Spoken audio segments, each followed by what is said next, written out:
Então vamos lá, ó, seguinte. Voltando aqui então, ó.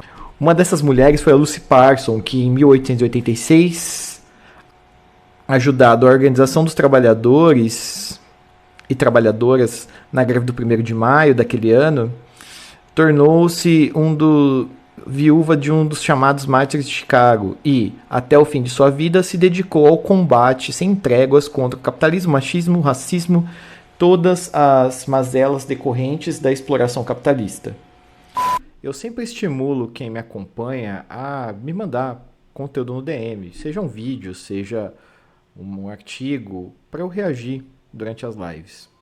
Num desses pedidos e numa dessas indicações, me chegou, por indicação de quem me segue, um texto do PSTU falando da Lucy Parson. Li o texto na íntegra, como vocês vão ver, eu peguei alguns trechos, os melhores, e em nenhum momento é mencionada, por toda a trajetória da Lucy Parsons, a sua militância anarquista e a relevância disso. Resgatando um pouco de sua história, não só como uma homenagem a ela, mas também para lembrarmos que todas elas que, de fato, se restabeleceram contra a opressão, submissão das mulheres e o machismo, também se levantaram obrigatoriamente contra o sistema que promove delas e se beneficia. A mulher negra na raiz do Dia Internacional da Luta da Mulher da classe trabalhadora. Parson, filha de negra escravizada, era casada com um anarquista ativista Albert Parson. Não contente, fui me aprofundar e saber porquê desse fenômeno e porquê da ausência da militância anarquista da Lucy Parson. Me deparei com um veículo de divulgação do PSTU, o Esquerda Diário, que tem um podcast falando sobre a Lucy Parson. Bom dia, boa noite, boa tarde, seja lá a hora que vocês estão ouvindo. Meu nome é Diana Assunção e esse é o podcast Feminismo e Marxismo do Esquerda Diário e do Pão e Rosas.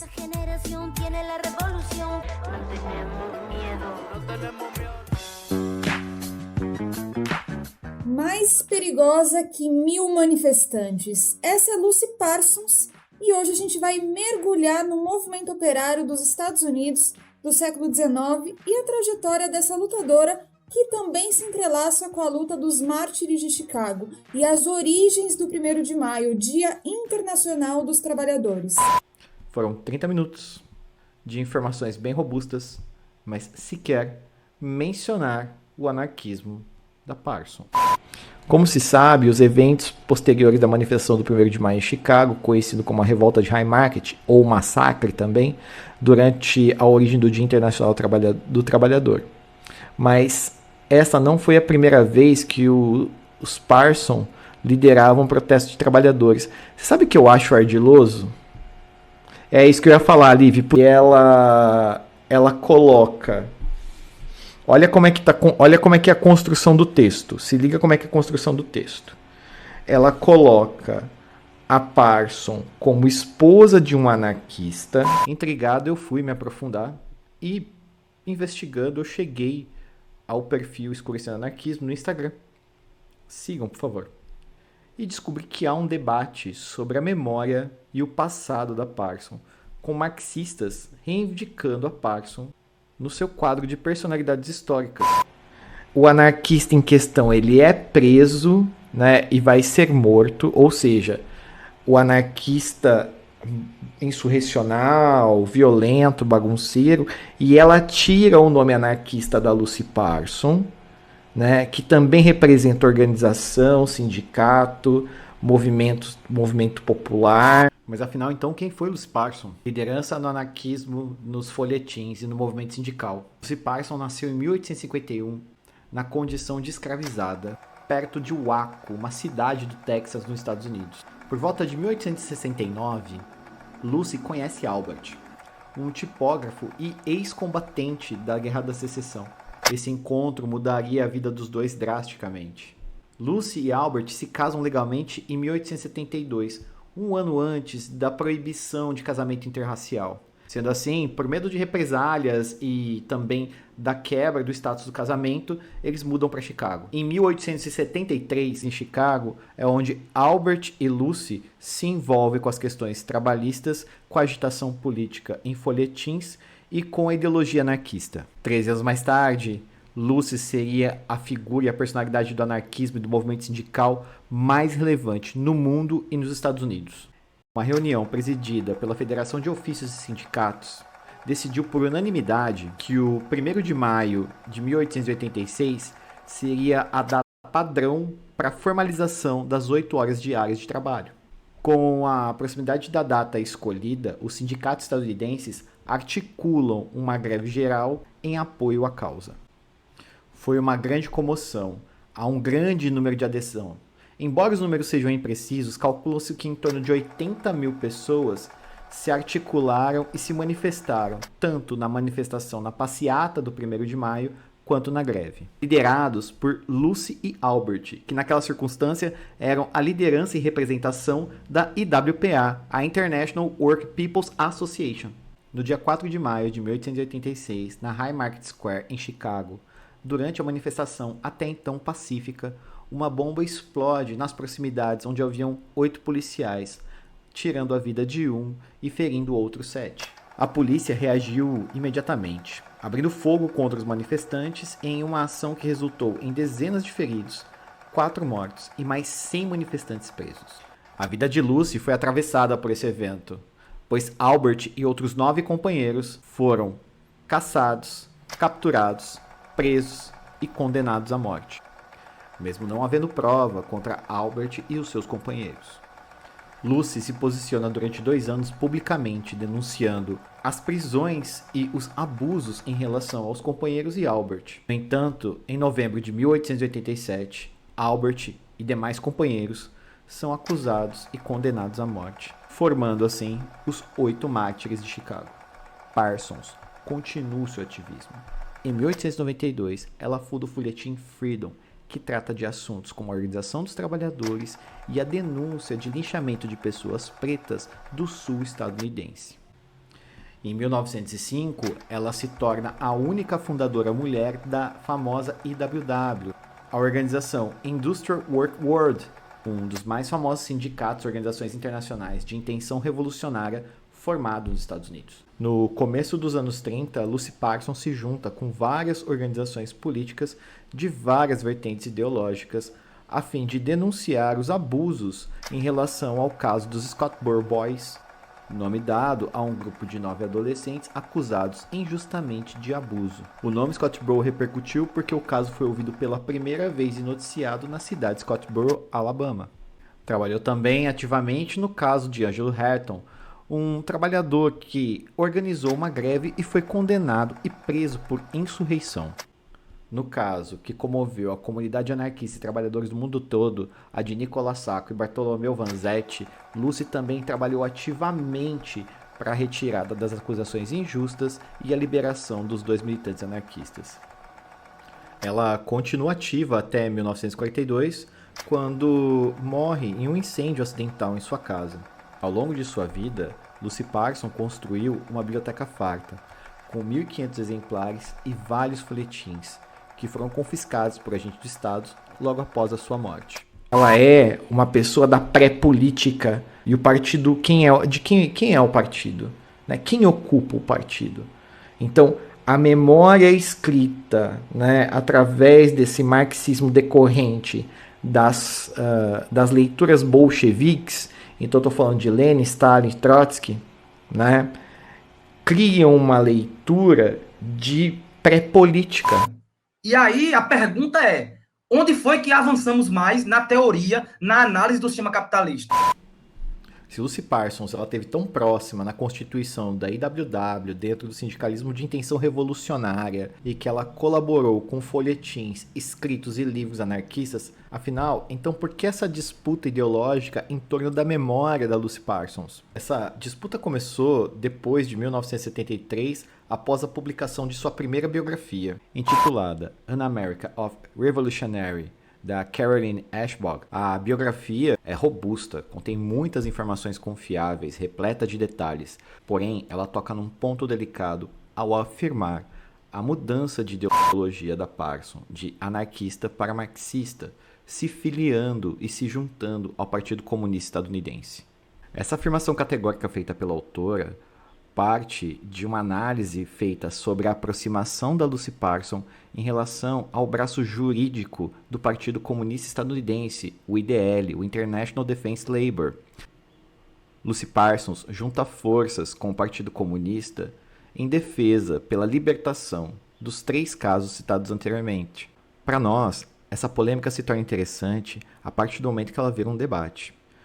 Em resposta à biografia da Carolyn Ashbog, Cassie Williams, um ativista anarquista, escreve um artigo muito contundente, respondendo às brechas construídas pela escritora.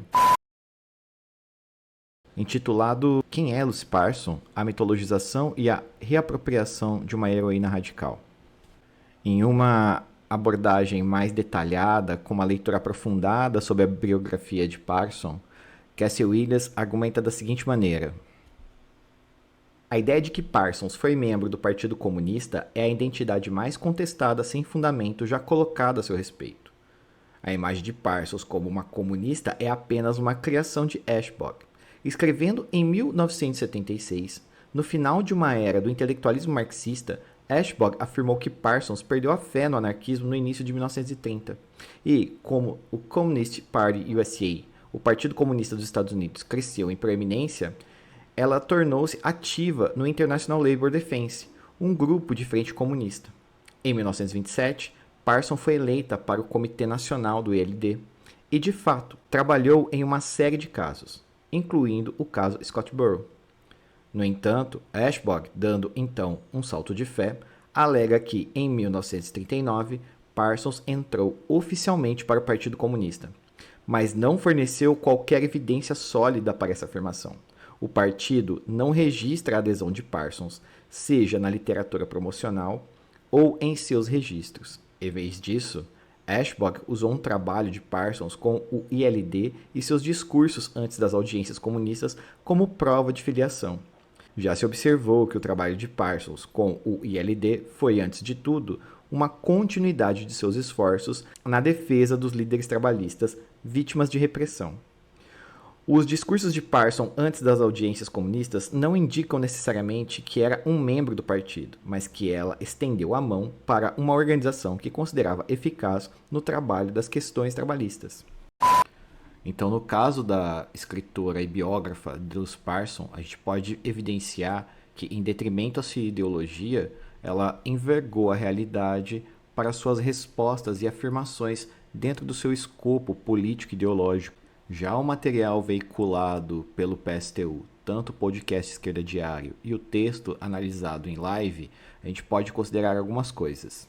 Ao construir a memória de Parsons em torno de suas lutas como fossem ideologias em si, fragmenta o passado da militante em várias facetas.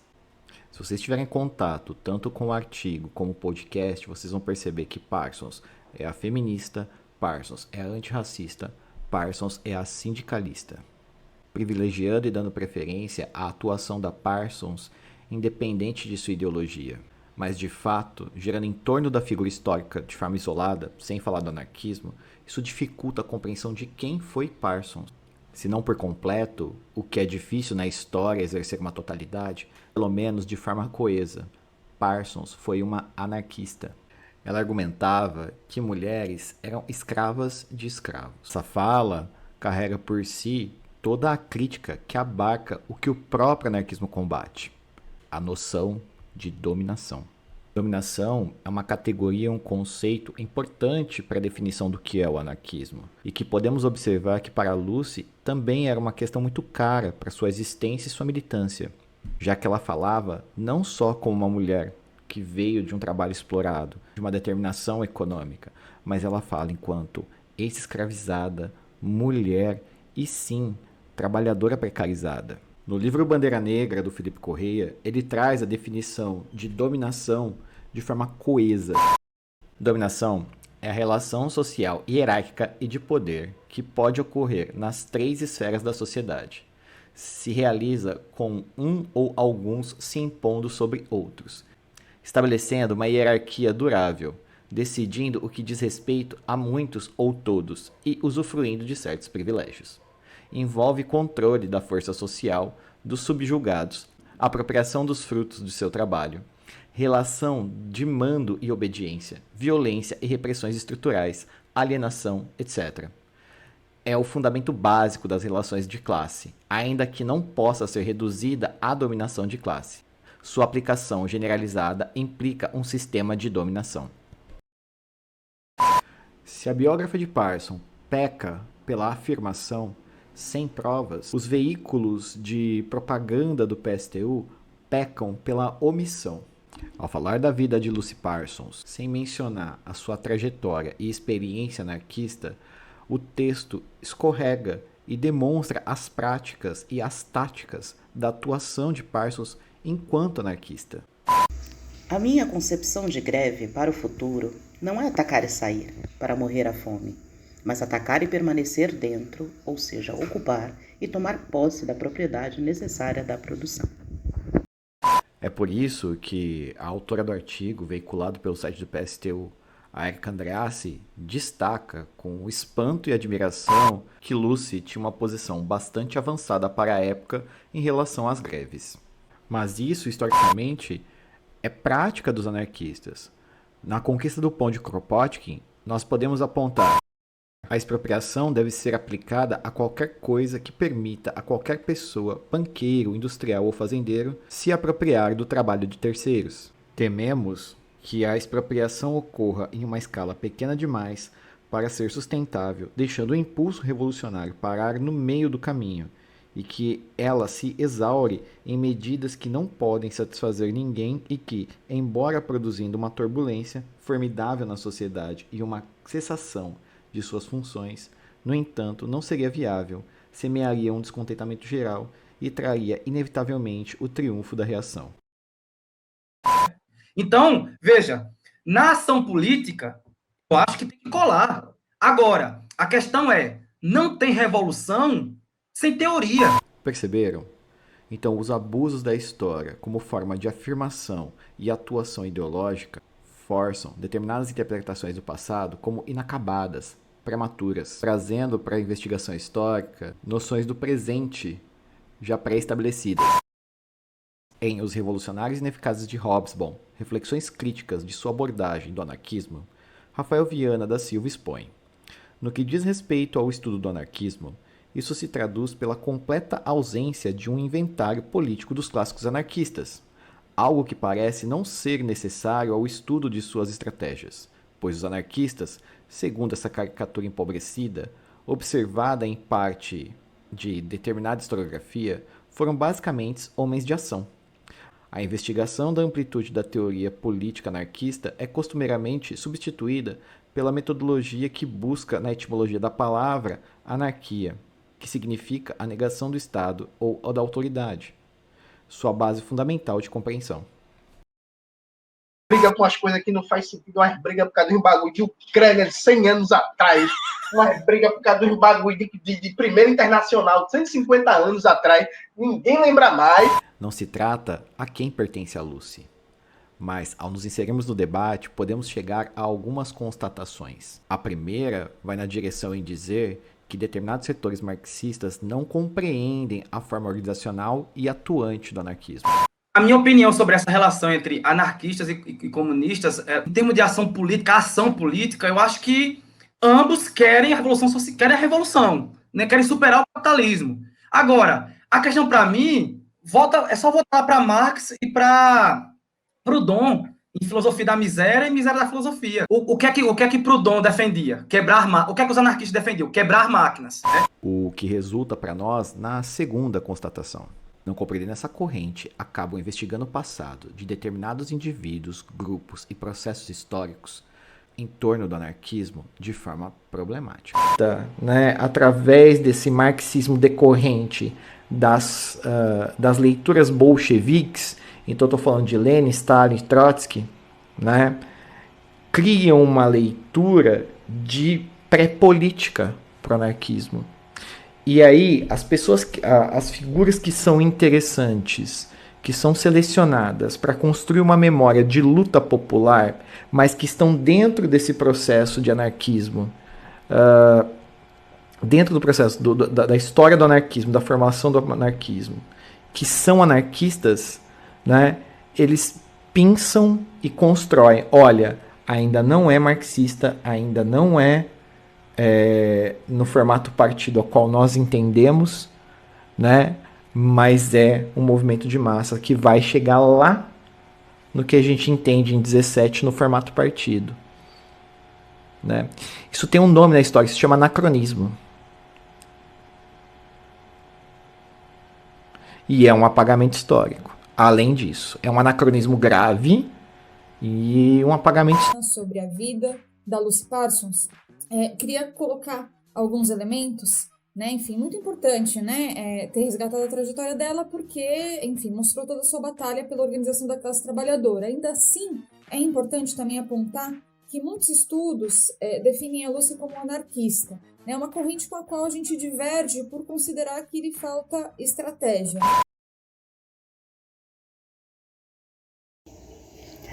Eu sou um anarquista. Eu suponho que vocês tenham vindo aqui, na maioria de vocês, para ver como uma anarquista em carne e osso realmente se parece. Suponho que alguns de vocês esperariam me encontrar com uma bomba em uma mão e uma tocha flamejante na outra, mas estão desapontados por não verem nenhuma das duas coisas. Se tais eram suas ideias a respeito dos anarquistas, vocês merecem o desapontamento. Anarquistas são pessoas pacíficas, cumpridoras da lei. Vocês se perguntam por que há anarquistas nesse país? Nessa grande terra da liberdade, como vocês amam chamá-la? Vá a Nova York. Atravesse os atalhos e becos dessa grande cidade. Conte a multidão de famintos, conte os milhares de vezes 1000 que estão desabrigados. Números esses que trabalham mais penosamente que escravos e vivem com menos e têm menos confortos que o pior dos escravizados. Vocês estarão embasbacados pelas suas descobertas. Vocês que nunca prestaram atenção àqueles pobres mantidos como objetos da caridade e da comiseração. Eles não são objetos da caridade. São vítimas de uma série de injustiças que permeiam o sistema do governo, bem como da política econômica que faz seu traslado da Atlântico até o Pacífico. E se você chegou até aqui, eu peço que você curta, favorite, republique, compartilhe. É importante para o projeto História Anarquista. Também vou deixar aqui debaixo na inscrição os links das fontes que eu usei para esse ensaio para vocês acessarem. É isso, valeu, falou, sem deuses, sem mestres. Magna Optina, Magna Optina.